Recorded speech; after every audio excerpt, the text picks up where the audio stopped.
दूसरा क्या है श्रेष्ठ कर्म इसमें, हम यदि देव पूजा करना चाहते हैं, देवताओं की पूजा की श्रद्धा हमारे अंदर, जैसे आज देवी की पूजा हो रही है, सभी बहनें माताएं आ रही मंदिरों में, जल चढ़ा रही, तिलक तंबूर लगा रही, पता नहीं क्या क्या धूप बत्ती अगरबत्ती चल रहा है व्यवस्था। अपने घरों में भी लोगों ने स्थापना कर रखी इस तरीके की व्यवस्था की, तो घरों में भी 9 दिन तक पूजा चलेगी। परंतु वेद कहता है कि बिना यज्ञ के कोई भी देव पूजा है नहीं, बिना यज्ञ के देव पूजा नहीं है। पदार्थ पूजा तो है, लेकिन देव पूजा बिना यज्ञ के नहीं है। आप पदार्थ पूजा तो कर सकते हैं, लेकिन देव पूजा नहीं। देव पूजा किसके द्वारा होगी? यज्ञ के द्वारा, जिसको आप करने बैठे हैं। मैं नहीं कह रहा हूं, वेद का सिद्धांत कह रहा है, ब्राह्मण ग्रंथ कहता है यज्ञो वही श्रेष्ठतमम कर्म, श्रेष्ठ कर्म यज्ञ है। और देवताओं की पूजा किससे? यज्ञ के द्वारा होती है। तो देवतम यज्ञो वही देवतम मुखम, यज्ञ ही देवताओं का क्या है? मुख है।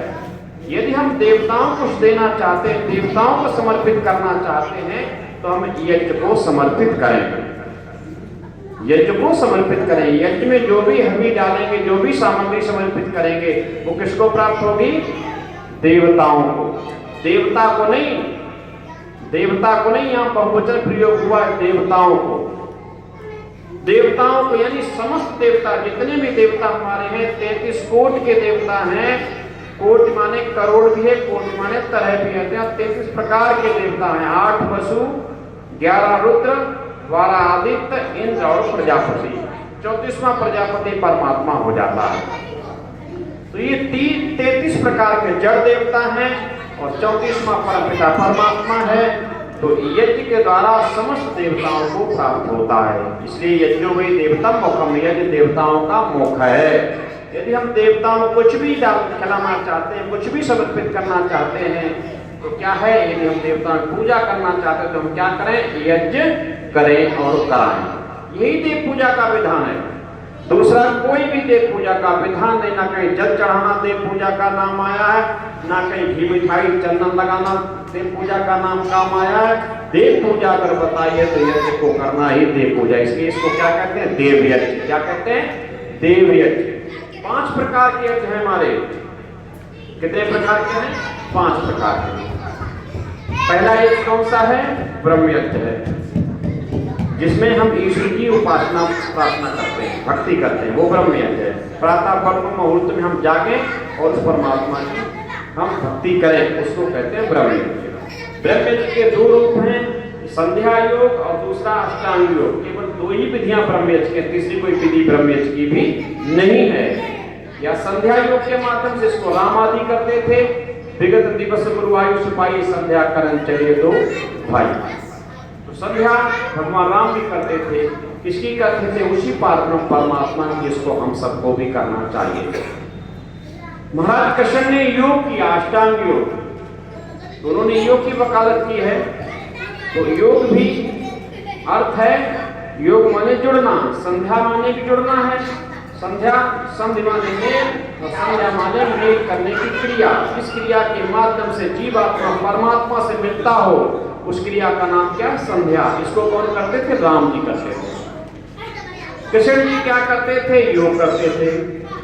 शंकर जी क्या करते थे? योग करते थे। तो इन्होंने योग किया। अष्टांग किसको बोलते हैं? तो योग में भी क्या है? योग माने जोड़। तो अष्टांग योग महाराज कृष्ण करते थे। योग का भी अर्थ क्या है? योग माने जोड़। क्या है? जोड़। योग माने जोड़। एक मिलाकर 2 मिला दे, 2 कर दे तो क्या हो गया? ये जोड़ हो गया, ये मिल गए, इसको कहते हैं योग। तो योग के माध्यम से भी जीवात्मा परमात्मा से मिलता है, उसका नाम क्या है? योग। 2 ही रास्ते हैं, 2 ही मार्ग हैं, या तो संध्या योग या फिर अष्टांग योग। परमात्मा से मिलने के 2 ही रास्ते हैं। और संध्या योग में 6 अंग हैं। संध्या में 6 अंग हैं, जिसका अंतिम अंग है उपस्थान। क्या है? उपस्थान। उपस्थान में ब्रह्म का साक्षात्कार हो जाता है। ईश्वर देवदान लिखते हैं, चित्रम देवानाम मुद्गादीकम ये मंत्र पिता परमात्मा जब साधक के अंदर प्रकाशित होता, उस प्रकाशित स्थिति का वर्णन किया श्री विद्यानंद ने। वो परमात्मा कैसा, देवा नाम, वो देवताओं के अंदर प्रकाशित होता है। किसके अंदर प्रकाशित होता है? देवताओं के। चित्रम देवानाम मोदकात्मिकम चक्षुमित्रस्य, वो देवताओं को चुनता है और देवताओं के प्रकाशित होता है। और वो किसके द्वारा दिखाई देता है? इन चक्षुओं से दिखाई नहीं देता है। उन देवताओं को चित्रम देवानाम मोदकात्मिकम चक्षुमित्रस्य, उनको अपना मित्र मानता है और मित्र मान करके अपना ज्ञान नेत्र प्रकट देता है। क्या देता है? ज्ञान नेत्र देता है अपने साधक को। उस देवता रूपी साधक को अपना ज्ञान नेत्र, जिसको तीसरा नेत्र कहते हैं, वो तीसरा नेत्र देता है परमपिता परमात्मा। उस नेत्र से उसका साक्षात्कार होता है। तो संध्या में छठा अंग है उपस्थान। उपस्थान को सिद्ध करने से साधक ब्रह्म तक पहुंच जाता, ब्रह्म का साक्षात्कार कर लेता है। और वहीं अष्टांग योग में भी समाधि है। क्या है? समाधि। समाधि को सिद्ध करने के पश्चात 8 अंग है अष्टांग योग में, और उसका अंतिम है समाधि। समाधि को सिद्ध करने के पश्चात ही जीवात्मा परमात्मा से मिलता है, उसका साक्षात्कार करता है। अर्थात तीसरा कोई रास्ता नहीं है। इसलिए हम उस परमपिता परमात्मा में कहने चाहते 5 यज्ञ हैं। पहला यज्ञ है ब्रह्म यज्ञ, ठीक है, जिसको हम परमात्मा की भक्ति करते हैं, ईश्वर से मिलते हैं, ईश्वर का साक्षात प्राप्त करके हम जन्म मृत्यु बंधन को काट देते हैं और मुक्त आत्मा हो जाते हैं। इसलिए ब्रह्म। दूसरा है देव यज्ञ, जिसको आप लोग करने के लिए बैठे हैं। ये देव यज्ञ देवताओं की पूजा करने का। यदि आप सांसारिक उन्नति करना चाहते हो, सांसारिक सुख प्राप्त करना चाहते हो, निरोगी रहना चाहते हो, स्वस्थ रहना चाहते हो, 100 वर्ष की आयु मुक्त करना चाहते हो, अंत में यहाँ तक भी विधान इसका, यदि आप मुक्ति में जाना चाहते हो तो देवताओं के ऋण से मुक्त होने के लिए भी आपको यज्ञ करना और कराना चाहिए। बिना यज्ञ के कोई ऋण मुक्त नहीं हो सकता। प्रत्येक देवता हमारे ऊपर ऋण है। जैसे आप जल देवता की बात करता हूं, जल देवता हमारे ऊपर सबके ऊपर ऋण है, चाहे हम सन्यासी साधु कोई सही, देवताओं के ऋण से कोई बच नहीं सकता, क्योंकि हम उनसे काम ले रहे हैं, उनका उपयोग कर रहे हैं। जल भी स्वयं में एक देवता है, 8 वसुओं में वो भी आता है, उसकी भी हम प्राणियों को बसाने में भूमिका है। यदि जल नष्ट हो जाए संसार से तो हम लोग जीवित रहेंगे क्या? ना रहेंगे ना। जल के जीव तो नष्ट ही हो जाएंगे, लेकिन हम लोग भी जो धरातल पर रहते हैं वो भी नष्ट हो जाएंगे, बिना जल के नहीं। तो जिन देवताओं के बसने में, जीवों के बसाने में भूमिका महत्वपूर्ण है, योगदान है, वो सब क्या है? वसु है। जिनके द्वारा हम बस रहे हैं, जिनके द्वारा हम चल रहे हैं, वो सब वसु हैं। वसुओं में देवता, वसुओं में जल भी वसु है। तो हम लोग जल का उपयोग करते ही नहीं करते, पीते हैं, नहाते हैं, मलमूत्र साफ करते हैं, वस्त्र आदि साफ करते हैं। तो जल हमसे दूषित हो रहा कि नहीं हो रहा? बोलो, हो रहा। तो जल को साफ करने का भी हमारा ही कर्तव्य है कि नहीं है? हम ही जल को साफ करें, जल को हम शुद्धिकरण दें ना दें। यदि हम जल की शुद्धि के लिए कोई व्यवहार नहीं करते हैं तो ऋण हमारे ऊपर चढ़ेगा कि नहीं चढ़ेगा? चढ़ेगा। और जब ऋण चढ़ेगा तो परमात्मा जब उस ऋण से हमें वो ऋण करने के लिए न्याय करेगा, तो कौन सी जीवों की हमें योनि मिलेगी? अगली योनि मिलने वाली है जल जीवों की। जो जलचर है, जल में रहने वाले, मछली है, कछुआ है, आदि आदि, वो जल में रह करके जल की सफाई का काम करते हैं। तो हमें जल की योनि मिलेगी। जल जीव को हम नहीं बनना चाहते हैं तो हमें जल की शुद्धि का काम करना चाहिए। ऐसे समस्त 8 वसु हैं, उस सबका ऋण जो है हमारे ऊपर चढ़ता है। उस ऋण से मुक्त होने के लिए समस्त देवताओं, 33 कोटि के देवताओं ऋण से मुक्त होने के लिए हम यज्ञ को करें। यज्ञ से वायु शुद्ध होती, वायु से जल शुद्ध होता, जल से अन्न शुद्ध होता, समस्त पर्यावरण भी शुद्ध से होता है और देवताओं के ऋण से मुक्त हो जाते हैं। देवताओं का सहयोग हमें मिलने लगता है कि प्रकृति एक ऐसी सुव्यवस्थित है, ये देवता रूप प्रकृति है, ये आपको दिखाई दे रहा है। 33 कोटि देवताओं के माध्यम से प्रकृति का संचालन हो रहा है। इसका स्वाभाविक ऐसा परमात्मा ने व्यवस्थित किया है कि जो आप इसको देंगे वही आपको बदले में ये देगी, जो आप देंगे वही आपको देगी। जैसे एक कुआं कभी हुआ करता था, आपने देखा होगा, हम सबने देखा है। कुआं को जब हम लोग उसमें कूक करते थे तो कुआं से भी कूक की आवाज निकलती थी। यदि कुआं में कुछ हम गाली की प्रतिध्वनि करते थे, कुछ अशिष्ट शब्दों का उच्चारण करते तो उसी को वो भी पुनरावृत्ति करता था, प्रध्वनि करता। ऐसी ही प्रकृति रूप जो देव व्यवस्था है, ये व्यवस्था हम जो इसको देते वही हमें ये पुनरावृत्ति हमारे ऊपर करती है। तो हम इसको भद्र चाहते हैं, इससे अच्छा चाहते तो हमें भी अच्छा देना चाहिए, इसलिए भी हमें यज्ञ करना चाहिए। तो देव यज्ञ है, देवताओं की पूजा होती है, इसमें ईश्वर की भक्ति होती है।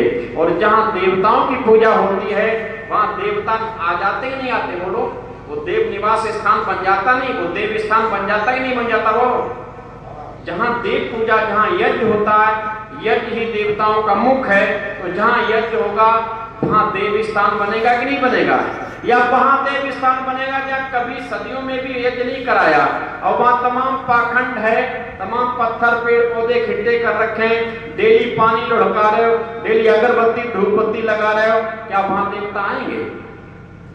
क्यों? वहाँ देवताओं का कोई कार्य नहीं हो रहा है।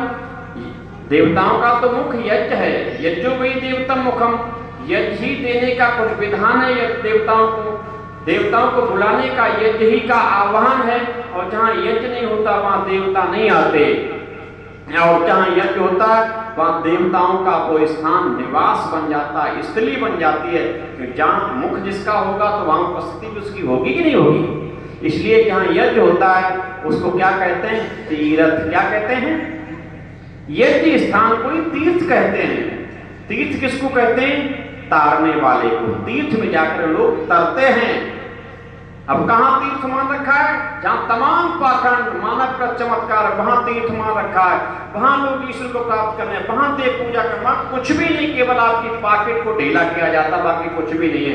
उसको हमने क्या मान रखा है? तीर्थ। वहां तरते नहीं है, वहां तरते तो वो लोग हैं आपके धन से, आप तरते नहीं हैं, आप ठगे जा रहे हैं। लेकिन तरने का विधान कहाँ? यज्ञ। जहां यज्ञ होगा, जहां सत्संग होगा, सत्संग को भी तीर्थ का है, यज्ञ को भी तीर्थ का है। इस स्थानों को जहां सत्संग नहीं, जहां यज्ञ नहीं, वहां वो तीर्थ कोई भी स्थान नहीं है। यही सत्संग जीव को तारता है और यज्ञ भी जीव को तारता है। इसलिए जहां तरते हैं, जिसके द्वारा हमारे काम क्रोध लोभ वो अहंकार दूर हो जाए, हमारे दुर्गुण दुर्व्यसन दूर हो जाए, हम सच्चे अर्थों में मानव बन जाएं, समझ लीजिए अब हम तरने का काम कर रहे हैं, हम तर रहे हैं। धीरे धीरे आप तर जाएंगे तो तिर जाएंगे, भवसागर से पार हो जाएंगे। इसलिए जहाँ यज्ञ होता है वहाँ देवताओं की उपस्थिति, जहाँ ईश्वर स्तुति प्रार्थना उपासना होती है वहाँ परमात्मा कृपा बरसती है। और ऐसे स्थान को कोई क्या कहा गया? तीर्थ कहा गया है। तो हमें तीर्थ में जाना चाहिए, तीर्थ बनाना चाहिए। अपने घर को भी आप तीर्थ बना सकते हो। जिन घरों में यज्ञ नहीं होता है वो घर क्या हो जाता है? शमशान के समान हो जाता है। और जिन घरों में यज्ञ होता है वो घर क्या बन जाता है? स्वर्ग हो जाता है। उस घर में देवता निवास करने जाते हैं, देवतुल्य आत्माएं उसमें जन्म लेने लगती हैं। आपके घर में बच्चे महान आत्माएं आती हैं बच्चों के रूप में, और आपके घर को स्वर्ग बना देती हैं वो। इसलिए हमें यज्ञ अपने घरों में कराना चाहिए। तो हम यज्ञ में देव पूजा भी करते हैं, यज्ञ में ईश्वर की भक्ति भी होती है, और यज्ञ में जहाँ देवता आते हैं। और यज्ञ का एक रूप और बताएं, यज्ञो वही विष्णु। क्या है? यज्ञ विष्णु भी है। विष्णु किसको कहते हैं? पालनहार को, जो सारी सृष्टि का पालन करता है उसका नाम क्या है? विष्णु। यज्ञ भी पालता है, यज्ञ विष्णु के रूप में है। यज्ञ आपको पालता है, यज्ञ आपको संस्कारों से पालता है, यज्ञ आपको विद्या से पालता है, यज्ञ आपको सत्संग से पालता है, यज्ञ आपको ईश्वर भक्ति से पालता है, यज्ञ आपको देव पूजा से पालता है। ऐसे कोई भी दुर्गुण नहीं, कोई भी व्यसन नहीं, कोई भी अज्ञानता, कोई भी अंधकार नहीं, कोई भी कष्ट नहीं कि इससे निवारण ना हो जाए। इसलिए यज्ञ तारने का काम करता है, यज्ञ पालनकर्ता का काम करता है। इसलिए यज्ञ वही विष्णु, यज्ञ को विष्णु कहा गया। और जहाँ विष्णु की उपस्थिति हो जाती है, एक चीज बिना मांगे आ जाती है, जिसको सबको जरूरत है, जिसकी सबको जरूरत है। विष्णु जहाँ जाएगा वहाँ बिना मांगे बिना बुलाए कौन सी चीज आती है? वहाँ लक्ष्मी आ जाती है। क्या आ जाती है? लक्ष्मी। क्योंकि विष्णु की प्रिया का नाम है लक्ष्मी। जहाँ ईश्वर कृपा बरसेगी, जहाँ पालनहार हमारे पास आ जाएगा, हमारा पालन करेगा, तो उसकी सहायक जो है लक्ष्मी स्वतः ही आ जाती है। और लक्ष्मी जब आ जाएगी तो समझ लीजिए आप अन्न धन से भी पूर्ण हो जाएंगे, आपके सारे सांसारिक दुख दूर हो जाएंगे, आपकी मनोवांछित कामनाएं पूर्ण हो जाएंगी।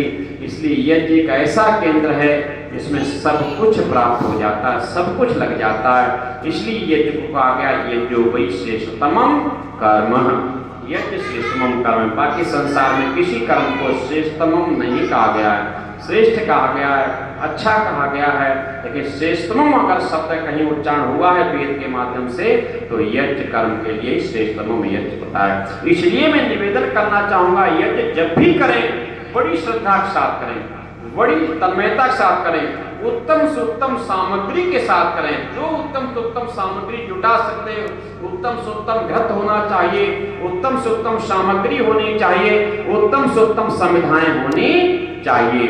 ये संविधाएं दूषित नहीं होनी चाहिए, ये मलिन क्षेत्र की नहीं, कोई सामग्री कोई व्यवस्था नहीं होनी चाहिए। मलिन क्षेत्र के दूषित क्षेत्र के आएंगे तो आपको बदले में भी वही मिलेगा। मैं बता चुका हूं, ये प्रकृति ये देवता वही देते जो आप देंगे। आप सड़ा गुना देंगे तो सड़ा गुना ही आपको मिलेगा। आप अश्रद्धा से करेंगे तो आपकी अश्रद्धा से ही पुनरावृत्ति होगी। जैसा आप भाव प्रकट करेंगे वैसा ही आपको मिलने वाला है। इसलिए यज्ञ में बहुत सावधानी। यज्ञ तो है सर्वे भवन्तु सुखिनः सर्वे सन्तु निरामयाः सर्वे भद्राणि पश्यन्तु मा कश्चित् दुःखं भाग्भेतु। यज्ञ सबको सुखी बनाने के लिए है।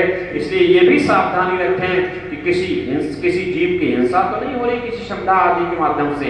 इसलिए बहुत सोच शोध करके यज्ञ की क्रियाओं को करना चाहिए। बहुत जितना शोधन हो सके उत्तम। किसी प्रकार का आलस्य नहीं, किसी प्रकार का लालच नहीं, किसी प्रकार की कोई लघुता नहीं। यहाँ तक वस्त्र भी उत्तम से उत्तम होने चाहिए। यज्ञ वेदी पर अगर उपस्थित यज्ञ किए वस्त्र बैठने के लिए यहाँ उत्तम से उत्तम वस्त्र, पहनने के भी वस्त्र उत्तम से उत्तम होने चाहिए। क्यों हम एक ऐसा कर्म करने जा रहे हैं जो सर्वश्रेष्ठ दुनिया का कर्म है। हम ऐसे परमपिता परमात्मा से मिलने की चेष्टा कर रहे हैं जो सारी दुनिया का स्वामी है, सबका महिमान है, सबका गुरु का गुरु, पिता से पिता है। इसलिए हम उससे मिलने के लिए तैयार हैं, उसकी स्तुति प्रार्थना करने के तैयार हैं। हम 33 कोटि के देवताओं को स्तुति प्रार्थना उपासना करने के लिए तैयार हैं। तो हमें उनकी सानिध्य पाने के लिए उत्तम अपने आप को ही बनना चाहिए। हमें अंदर से भी उत्तम बनना चाहिए, राग द्वेष हमारे अंदर नहीं होना चाहिए, और बाहर से भी हमें साहित्यिक बनना चाहिए। अंदर से भी बाहर से भी हमारा वेश भी साहित्यिक हो, क्योंकि पहला परिचय वेश से ही होता है। हम जब किसी मेहमान से मिलने जाते हैं, हमारा जितना अच्छा मेहमान होता है उसके यहाँ से अगर हमें आमंत्रण आया, उसके पास जाना हमें, तो उसके अनुकूल अपने वस्त्र बनाते नहीं बनाते। ये धोती कुर्ता भैया वहां जाने लायक नहीं रहा, अच्छा करके नया बनाएंगे तब जाएंगे। नहीं, वो कहेंगे देखो ऐसे आगे हमारी बेइज्जती होगी, उनकी बेइज्जती होगी। हम भले ही घर से करीब क्यों ना सही, लेकिन हम जिसके यहाँ जाते हैं तो पहले से व्यवस्था करके उसके अनुकूल व्यवस्था करके जाते हैं। ऐसी वो दुनिया का प्रीतम, दुनिया का स्वामी, दुनिया का बादशाह कितना विराट है, कितना विशाल है। हम लोग उसकी स्तुति प्रार्थना उपासना के लिए बैठे हैं। हम 33 कोटि देवताओं की पूजा करने के लिए बैठे हैं। हम उस विष्णु का आह्वान करने के लिए बैठे हैं। हम उस लक्ष्मी का आह्वान करने के लिए बैठे हैं। दुनिया का सर्वश्रेष्ठ कर्म करने के लिए बैठे हैं। तो फिर हमें सर्वश्रेष्ठ बन के उपस्थित नहीं होना चाहिए क्या सर्वश्रेष्ठ सामग्री नहीं उपस्थित करनी चाहिए? करनी चाहिए। वो सब कुछ जानना है आपके अंदर कितनी श्रद्धा है, क्या कर रहे हो, और वैसी श्रद्धा के साथ। इसलिए परमात्मा कहता है भाव का भूखा हूं मैं, भाव एक सार है, और भाव से मुझको भजे तो उसका बेड़ा पार है। परमात्मा भाव देखता है, आपका भाव कितना समर्पित है, आप भाव से कितने समर्पित हैं, आप व्यवस्था से कितने समर्पित हैं। बस उतना ही समर्पित हो आपके लिए। आप 4 तक बढ़ते हो तो किसी कभी नहीं कहा वो आपके साथ 1000 बढ़ता है। अगर आप 4 हटते हो तो हजारों तक पीछे चला जाता है, कभी आपकी तरफ मुड़ के नहीं देखने वाला। इसलिए उस प्रभु के लिए हम एक भी क्षण के लिए भी कहीं पढ़ते लवताई ना बढ़ते, बड़ी श्रद्धा के साथ में करें। हमने थोड़ी सी बात इसीलिए रखी कि बहुत सारे साधक यहाँ नए होंगे, यज्ञ की महिमा को नहीं जानते, थोड़ी सी मैंने भूमिका की तरफ बात रख दी, जिससे अब समझ में आ गई कि हम करने क्या जा रहे हैं। क्या हमें उतनी श्रद्धा उत्पन्न हमारे अंदर है कि नहीं है? नहीं है तो हम उपस्थित करेंगे और हम बड़ी श्रद्धा के साथ बैठेंगे। श्रेष्ठ कामनाएं भी परमात्मा से अपनी रखेंगे हृदय के साथ में, तो वो परमपिता परमात्मा आपकी सर्वश्रेष्ठ कामना को पूर्ण करेंगे। ऐसे उनसे मेरी बार बार प्रार्थना है।